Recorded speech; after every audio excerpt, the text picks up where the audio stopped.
guys, today I'm here to do a reading of Chapter 6 of The Girl Who Circumnavigated Fairyland in a Ship of Her Own Making.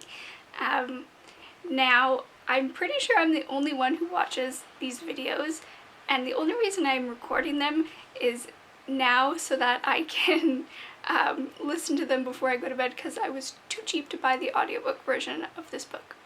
So, I will continue reading regardless of whether or not anyone else is listening, because I know I am, and I'm enjoying them. So yeah, Chapter 6, Shadows in the Water, in which September crosses a river, receives a lesson in evolution, and loses something precious, but saves a puka. The Barley Broom River roared and splashed as September and the Wiverary stepped through the bathhouse door onto a rich, wet, green bank. At least September presumed it was the Barley Broom.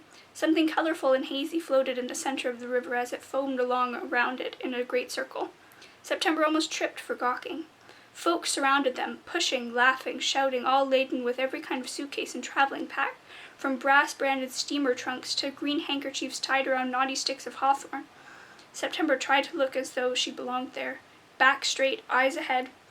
Black river mud squelched between the toes of her one bare foot. Every sort of creature jostled for position, trying gamely to get to the long, pale pier first. Centaurs and satyrs and brownies and will-o'-the-wisp, birds with girls' legs and girls with bird legs, trolls with splendid epaulets and dwarves in velvet trousers and waistcoats, hobgoblins plying violins as they walked, mice taller than September, and a great number of human-seeming ladies and lords and children. September caught the eye of one of them, a little girl in a neat hazel husk dress. She had red columbines tangled up in her blonde hair. She danced around her mother, teasing and pulling at her skirt. The girl clapped her gaze on September in mid-leap.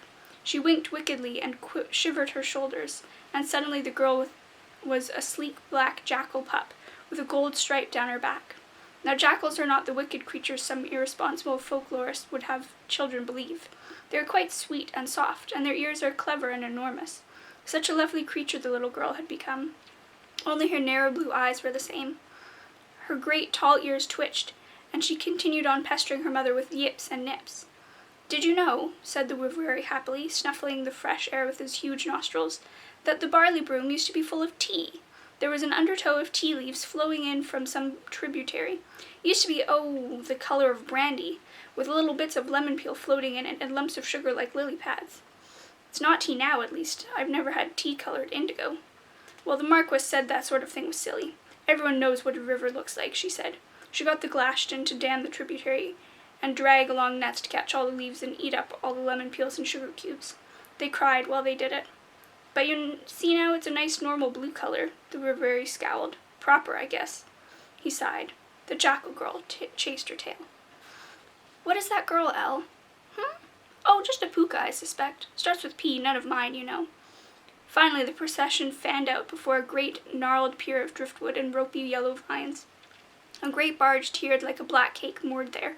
Green paper lanterns swung from its ledges and arches. Fell designs had been long ago carved into its wood. All along the top were old men leaning against monstrous poles.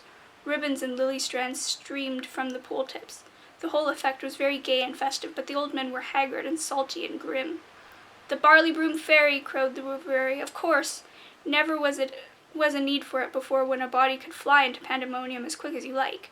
But progress is the goal of all good souls." September stared open-mouthed as they slowly inched nearer to the gangplank. She tugged at the tip of Aetherel's wing. "It's a fairy," she whispered. "Of course it is, girl. What did I just say?" "No, it's not a fairy. A ferry." The toll man was ancient and hunched, his gray hair caught up in several wild pigtails around two barnacled goat horns. He had rheumy eyes and glasses as thick as beer mug bottoms, and 3 gold hoops in one ear. He wore a thick navy peacoat with brass buttons and sailcloth trousers, and 2 iridescent wings jutted out of the back of his tailored coat, rimmed in gold, glittering as the sun made spinning violet prisms inside them. They were bound with a delicate iron chain, thin, but enough to keep them flat and useless against the old ferryman's back. "Fair," he growled as their turn came. The Wiverary cleared his prodigious throat. September started. "Oh," she cried, "I suppose I'm the one with the purse strings." She pulled her scepter from the links in Elle's chain. "I knew I might need such a thing. September felt quite pleased with herself for displaying such excellent foresight. With the end of one of Elle's claws, she chipped 2 rubies from the bulb of the scepter and held them out proudly. "He's too big," sniffed the ferryman. "Have to pay double for the excessive baggage." "I am not baggage," gasped the Wivery. "Dunno, she keeps her shiny whatnot on ya. Might be baggage. And sure, you're excessive. Double fare, anyhow." "It's fine," hushed September, and chipped a 3rd gleaming red stone from the scepter. All 3 glittered on her palm like pricks of blood. "Easy come, easy go. I certainly shan't be going without you." "On with it," gruffed the ferryman, waggling his caterpillar eyebrows and scooping up the gems. The Wivery gave one giant leap and settled gracefully on the top level of the great black ferry. September walked with her head straight, up the plank and around the spiral staircase to join him. Perhaps it was Lie's bath, but she felt quite bold and intrepid and, having paid her own way, quite grown up. This inevitably leads to disastrous decisions, but September could not know that, not then, when the sun was so very bright and the river so blue. Let us allow her these new strange pleasures. No? Very well. But I have tried to be a generous narrator and care for my girl as best I can. I cannot help that readers will always insist on adventures, and though you can have grief without adventures, you cannot have adventures without grief. Chaise longues in blue gold dotted the sunny deck of the ferry. Lithe blue women and great pale trolls lay out, bathing in the light. Aetheriel snorted happily along with the creaking and groaning sounds of the ferry uncoupling from the pier. "Isn't it lovely to be on our way?" he said, sighing. "To be near the city, the great city where everyone has some hope of becoming marvelous." September did not answer. A shadow fell over her as she thought of how often she had heard older girls in the school bathrooms talk about how they would one day go to a place called Los Angeles and be stars, be beautiful and rich, marry the men from the movies. A few said they might chuck California and go to New York, where they would also be beautiful and rich, but instead of movie stars, they would be dancers and photographers, models, and marry great writers. September had been dubious. She had not wanted to go to either city. They seemed awful and huge and too crammed with marriageable men. She did not want to think that pandemonium could be like that. She did not want Fairyland to be full of older girls who wanted to be stars. "Look sharp, girl," grumbled the ferryman who had come up to take his place at the pole. He did not take it up, however, and yet the ferry sailed smoothly through the water. He just leaned against it and squinted in the distance at the city. "Small uns who daydream are like to fall off, and you wouldn't want that." "I can swim," said September with mild indignation, recalling her adventure in the ocean. "Sure, and you can, but the Glashtin have run out of the barley broom, and they swim better." September wanted to ask about the Glashtin, but her mouth ran away from her. "Are you a fairy, sir?" The ferryman gave her a withering look. "Well, I think you are one, but I'd rather ask. I wouldn't like someone to assume I'm something I'm not. What I mean to say is, if you are a fairy, then could you tell me what a fairy is, taxonomically speaking, and why you're the only one I've seen?" September was glad for a pronunciation of taxonomically, which she had had as a difficult spelling word not so terribly far back. "Scientifically speaking, a fairy, what I am, is not much different than a human. Your lot evolved from monkeys. We evolved, well, it's not talked on in polite circles, but there never was a polite circle with humans in it. Fairies started out as frogs. Amphibian-dendrous, right? Well, being frogs was no kind of fun, so we went about and stole other bits. Wings from dragonflies, and faces from people, and hearts from birds, and horns from various goats, and antelopish things, and souls from ifrits, and tails from cows. And we evolved over 1,000,000 minutes, just like you. I don't think that's how evolution works," said September softly. "Oh, your name Charlie Darwin all said and true? No, it's the survival of them who's best at nicking things, girl. I mean to say, humans didn't evolve like that. That's your trouble then. Don't you go striping my facts with your daft babbling. I say, let them, as they want to evolve, do it, and soak the rest. As for why we're not exactly thick on the ground, that's none of yours, and I'll thank you not to pry into family business." The ferryman fished a corncob pipe out of his pocket and snapped his fingers. Smoke began to trail out of the basket, smelling mostly like a wet cornfield. "Of course, if you want to keep evolving your own self, I'd advise you get stowed away down below." "What? Why?" "I'm not supposed to say. Whole point is, yourn don't know what the day tithe come calling." The ferryman winked, his eyes twinkling with a sudden dim glee, rather more like September expected from a fairy. Now look there, he said with a grin, I've gone and spilled it. September might as well have run, but she could not abandon her scaly red friend, and despite being quite able to use the word taxonomically in a sentence, was somewhat fuzzy on the meaning of tithe. Thus it was that September was caught with her mouth hanging open when the ferry ground splashily to a halt in the middle of the roaring river. Told you, but your ears like a cow you've got, sighed the ferryman, and stuck his pole to meet the 6 tall men climbing 6 ropes, pirate-like, over the top of the deck. Each of the men stood naked, but for silver gauntlets and greaves that had black regal horses' heads where their human heads ought to have been.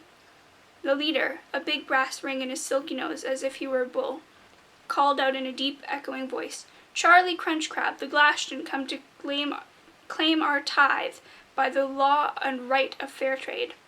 I hear ya, old nag, grumbled the ferryman, not so dense as all that. Got the summons this morning and everything. Needn't be so formal. The ferry folk gathered on the top deck and quailed and clung together in silent terror. They stared fixedly at the floor, trying desperately not to look at the horsemen in the eyes. September looked across the throng at El, who shook his great head and tried to hunker down and become, improbably, invisible. Bring the children up, bellowed one of the horsemen. Rough hands grabbed September's arms and dragged her, along with dozens of other small ones, to stand before the Glashtan, whose eyes flashed blue, green, and fire. September looked down and saw the little puka girl beside her, trembling, her jackal ears appearing and disappearing nervously. September took the child's hand and squeezed it comfortingly. Not me, the girl whispered. Please let it not be me. The Glashtan walked down the line, staring each of the children in the eye. The leader glared hard at September and yanked her chin upward to check her teeth. But finally he passed her by. The horse heads conferred. That one, cried the leader, and a ripple of relief passed through the crowd. For a moment September's breath stopped, sure he was pointing directly at her. But it was not her. The little puka girl screamed in utter animal terror. She shivered into a jackal and clambered around September's legs, clawed up her back and onto her shoulders, wrapping her tail around her throat. No, no, the puka wept, shrieking and clinging to September. What's happening? September choked, stumbling under the weight of the panicked jackal girl. She's the tithe, and nothing to be done, said the ferryman, Charlie Crunchcrab. Might as well be grown up and dignified about it. The ferry pulls on through Glashtan territory. They have a right to their fare, too. No one knows what day it will come or who they will choose. But, well, you all have to get to the city one way or anyway. It's true. No, not me. I don't want to go. Mama, please, where's my mama? But September could see her mother. Near one of the chaises, a long black jackal with golden ears lying on her side, paws over her face in grief. That's the worst thing I've ever heard. The girl clung to September. That's evolution, love. Take as taking can. What are they going to do to her? None of your business, snapped the Glashtan leader. The puka wailed. They'll eat me and drown me and lash me to the ferry and make me pull it back and forth under the river. It's good enough for us, growled one of the other Glashtan. September saw for the first time that each of them clutched reins and ugly, cruel bits in their fist. Please, please, please, sobbed the child. She shivered back and forth from girl to jackal to girl with alarming speed, the whites of her eyes showing. September reached up to pet her and pried her slowly loose, the claws from her hair, the tail from her throat. She cradled the jackal pup awkwardly, for she was not a very little creature. Her snout flashed into a mouth and then back into a muzzle as she wept. Isn't there anything else you could take? September said wretchedly. Does it have to be a child? There must be blood, answered the Glashtan quietly. Do you offer yourself as a replacement? That is certainly traditional. To her credit, September considered this for a moment. She was a strong swimmer and would likely not drown, and they hadn't said exactly that they meant to eat anyone, but only being somewhat heartless, she could not cradle a trembling child in her arms and not feel sorry for it and want to keep it from being tossed overboard. But she did not want to be a tithe, and she did not want to die, even a little bit, and she did not want to even brush her shoulders with the smallest chance of it. No, she whispered. I can't. Isn't there anything else? I have rubies. The horseman snorted. Dead rocks. I have a jacket and a shoe. They stared at her. Well, I haven't anything else. But I can't let you have her. She's just a kid, poor thing. How can you frighten her like this? The Glashtan's stare bored into her. The blue fire in his eyes was calculating. You have a voice, he said slowly. And a shadow. Choose one and I will take it instead of the skin sugar."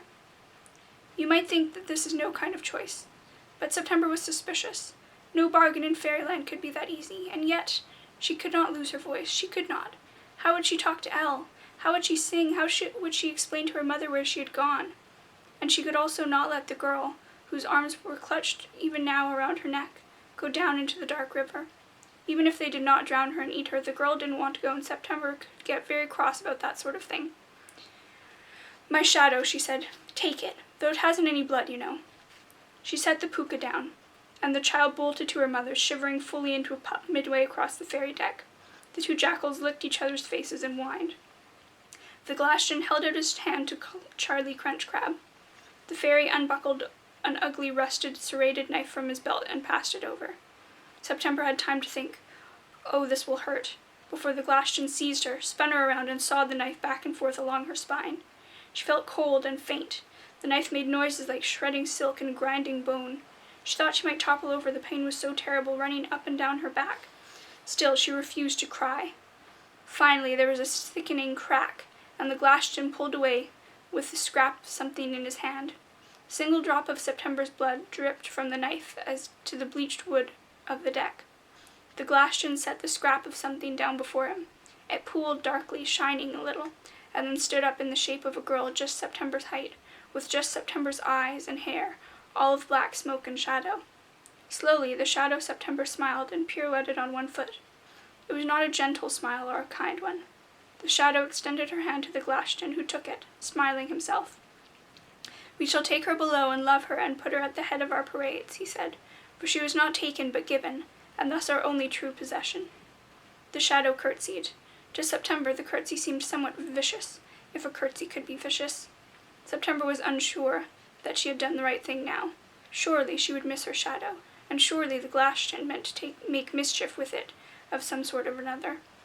But it was too late. The Glasston leapt overboard as one, with the shadow September riding on the leader's shoulders. The fairy throng stared at her, amazed. No one would speak to her. Aethriel finally strode across the deck to gather her up. He smelled so good and familiar, and his skin was so warm. She hugged his knee. "Did I do the right thing, Charlie?" September asked the ferryman softly. He shook his mad gray head. "Right or blight, done is dusted." September looked across the water at the gleaming city rising up, all towers and shine. Then she looked down into the barley broom. 6 dark horse heads glided their way through the water at the head of the ferry, bits clamped in their teeth. Over their backs, a shadow girl leapt and danced, her ghostly laughter all but eaten up by the waves. And that is the end of chapter 6. Meet me back here next time for the interlude. That's all for now. Bye.